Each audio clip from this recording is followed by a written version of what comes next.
I'm live.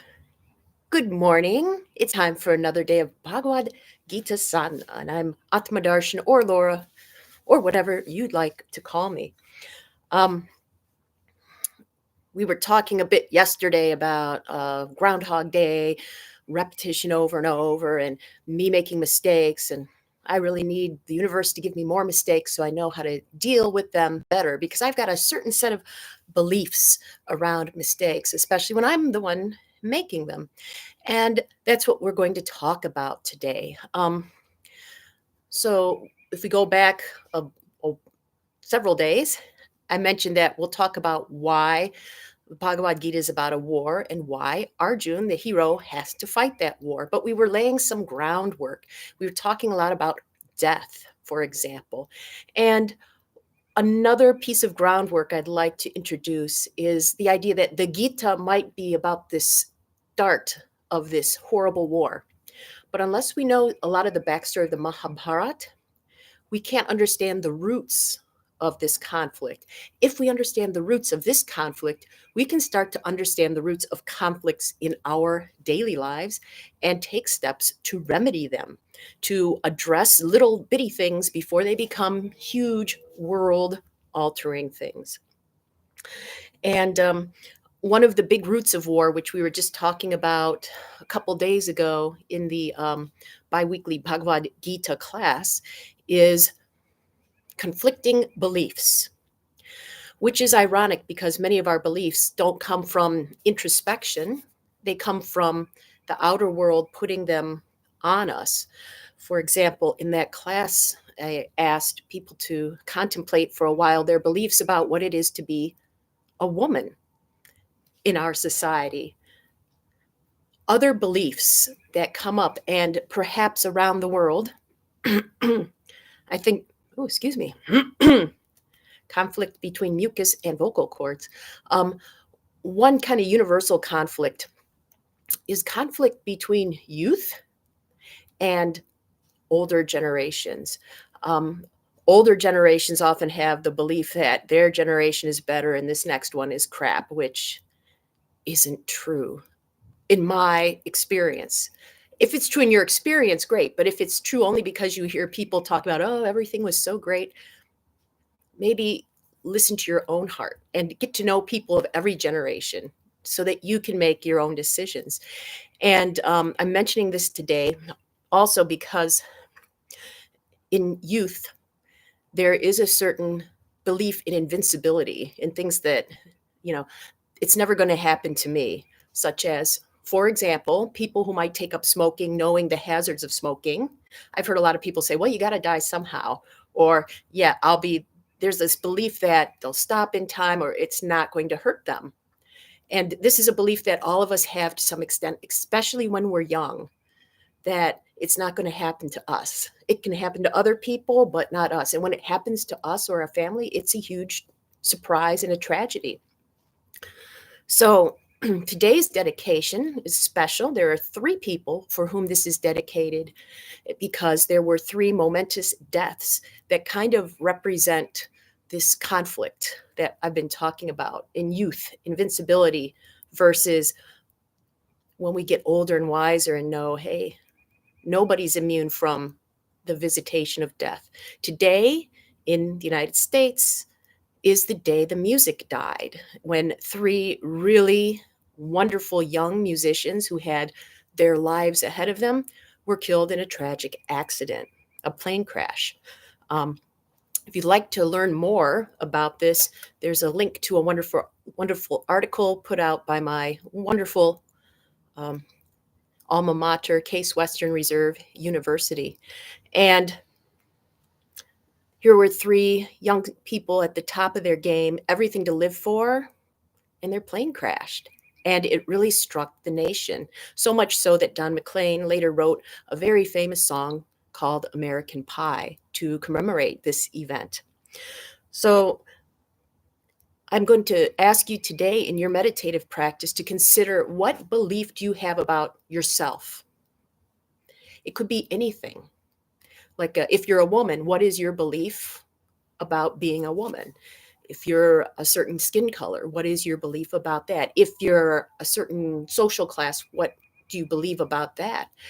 And to really go in and notice, is this a belief that comes from my heart?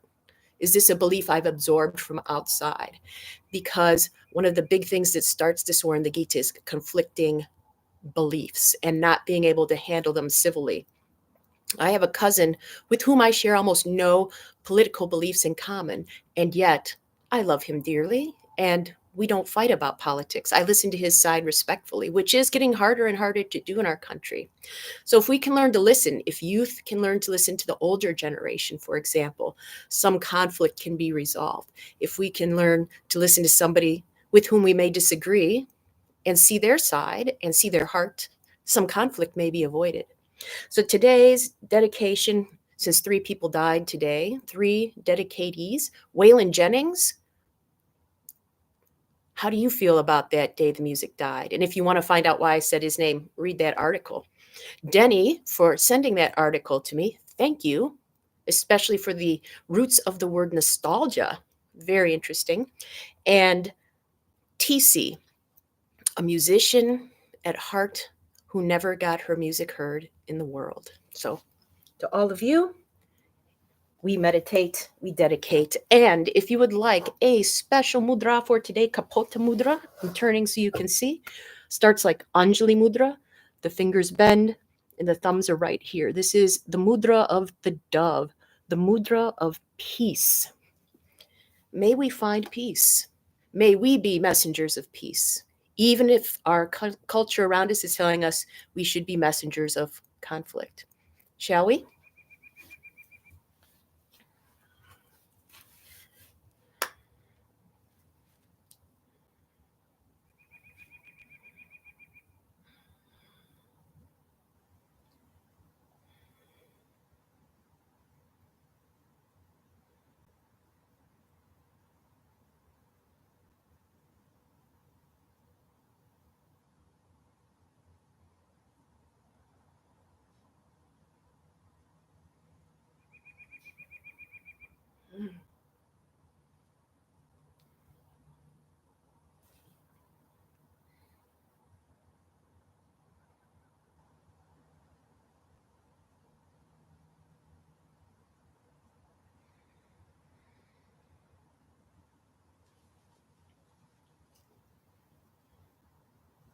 Switch sides.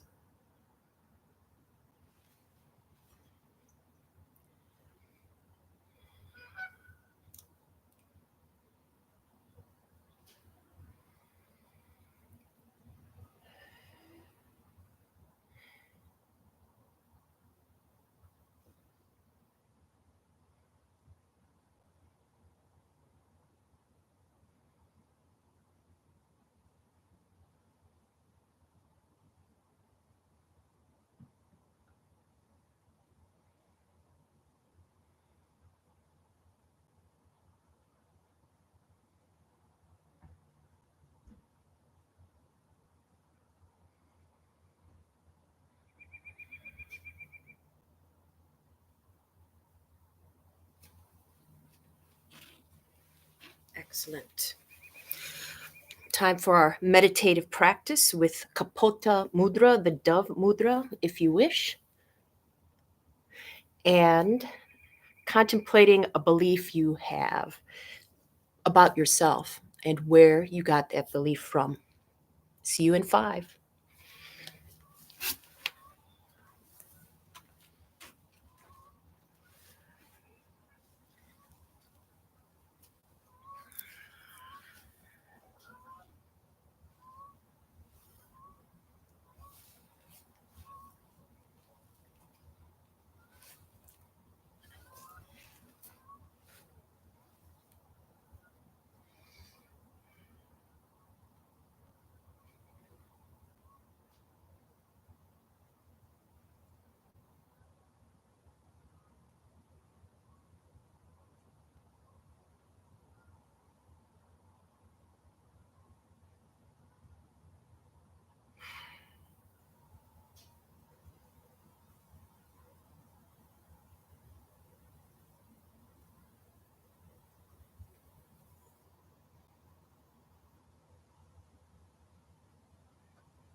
Welcome back.